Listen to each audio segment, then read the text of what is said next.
Hi everybody, Ralph, Sheheen and Jeff Emig with you. Welcome to After the Checkered Flag here on SupercrossLive.com.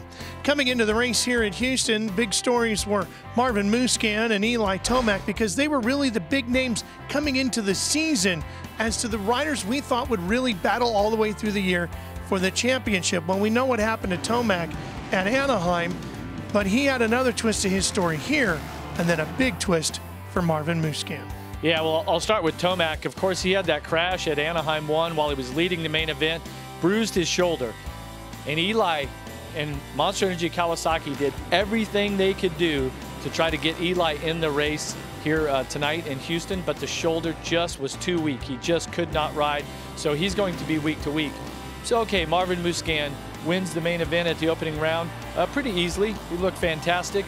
Struggled a little bit here in Houston earlier on in qualifying practice, struggled in the heat race, and then makes a massive mistake, goes over the bars, injures his shoulder. So now Tomac, who was one of the favorites, Musquin, who was one of the favorites, by the end of round 2, both those guys are already gone.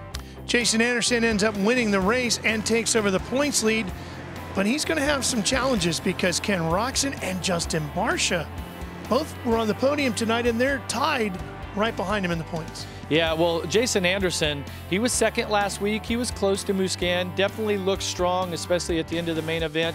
And with Musquin out, it's like all of a sudden Anderson was the heir apparent. Roczen had a great ride tonight, and Anderson had to work for it. But Anderson just looks like all of a sudden he's got the confidence. And early on, well, 1 week ago, I talked about I could find fault with all of the championship contenders. I could find something wrong with each one of them, and that whoever is able to fix that and not make the same mistakes that they've made in their careers before would be champions. But here we're already 2 races in, and Tomac making small mistakes that get magnified. That's what's happened every year in his 450 career. Same thing with Marvin Musquin on the Red Bull KTM. I figured, okay, it's a new year for Musquin.